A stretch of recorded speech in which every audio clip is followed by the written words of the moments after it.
Hello, Lou Hamilton from Audible Elegance here in Cincinnati, Ohio. We are located 2 doors north of the Montgomery Inn on Montgomery Road and across the street from Montgomery Cyclery. We do additional work on X and on Instagram and Facebook, and I also write a monthly blog, sometimes on point on audio, sometimes it's personal. Okay, tonight I want to talk about essentially a room from hell is the only way of describing it. And in the era of reducing carbon footprints, my target tonight is what a lot of homes built have to have: the traditional fireplace, or as I call it, the icons of the 18th century. Now, the problem occurs when people attempt to place speakers flanking the fireplace. And the reason I want to discuss this one is this is an old memory where I actually assisted a reviewer for the Absolute Sound in dealing with a major problem in sonic performance. And he's exceptionally talented in getting great sound, but this one had him. And I had to look at it for a while and listen to it. And then I had the aha, because I think at the time he was using the avant-garde speakers, which are really just priceless little gems. Well, little's not the right word. They're really actually quite big, but they're quite good. You know, they're worthy.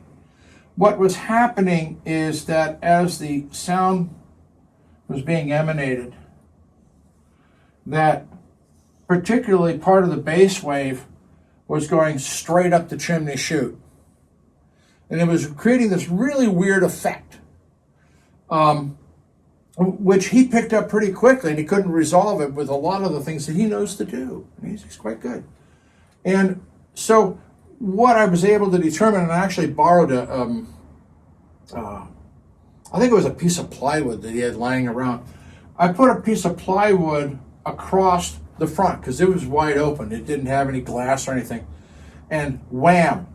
This problem disappeared almost immediately. Not perfectly. He followed it up by putting a piece of Wonderboard concrete across it.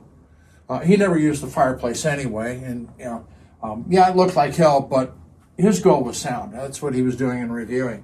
So these fireplaces, if you've got one and you got your speakers flanking it, and you have this sort of weird sound problem, this can be one of your issues right there. Now, there's another one that's also quite common, and let me clean the board, and I'll draw that one out. The most common problem that affects a really high-end audio system is something that almost everybody does. We have to do it here in the store for display purposes, particularly to be flexible and quick, because sometimes we make changes very quickly. And that is the placement of a stand, piece of furniture, whatnot that is sitting between the speakers. So, you can have an equipment stand with shelves, and I just do a turntable on the top because that's usually where they are if you have one. And what happens is that as this sound starts emanating out, it starts bouncing around inside these shelves. And it's all sorts of reflective activity going on in here. And so this actually degrades quite seriously what audiophiles look for, which is not only the stereo image, but the depth. Because as I discussed in another video, anything that is not accurate, the ear hones in on. And so the depth of the shelving in its front actually sets any sense of depth of the sound field. This is why many years ago, the original Naim Audio designs, particularly with their amplifiers, tried to solve this problem. We're talking the NAP 250, the 135s, those sort of things. Most people know that the longer the speaker cable length you have, it degrades the sound. But most amplifiers at that time put an inductor on the output stage to stabilize the amplifier so it wouldn't run away and kill itself. What Naim Audio decided to do was to not put that inductor in this coil of wire in between the output stage and your binding post. You know, maybe it's 14 gauge wire, and you might have 10 on the rest of it, but it's going through this little choke, so to speak. What they did is they used their speaker cable that was a twin lead. And the beauty of the twin lead is that as wires are run parallel to one another, they set up an inductance. So that, in fact, became the stabilizing factor for the amplifier. So you could use the original Naim amplification with speaker wire anywhere between 10 feet and 40 feet with absolutely no sonic degradation in the length of the speaker cable. That also meant you didn't have this rack between the speakers.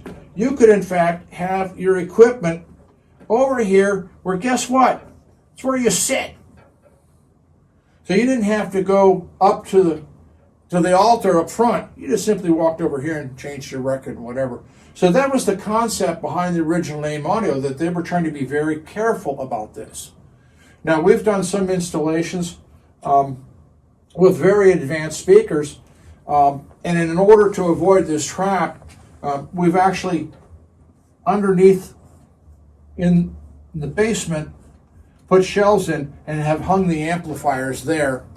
And then we have a very short speaker cable lead, preferably mono amplifiers. And since you're typically running an impedance of 100K on the interconnects, you can run really long interconnects without any sonic degradation.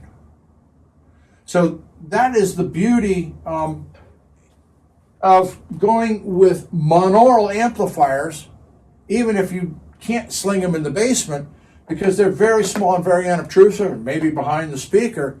You have very short speaker cable lengths, and again, now you have a long interconnect out to your equipment that is convenient to where you are. So, like the Fireplace, these guys have an effect as well, and it's not good. It's very easy to do the demonstration. Simply remove what's between it, and suddenly things are clearer. And that's because you're getting all of these sort of vibrations and echoes out of this fixture. So those are the two main boogeymen for building a really good performing music system. If you're looking for great musical accuracy, spatial characteristics of both width and depth. And there we are.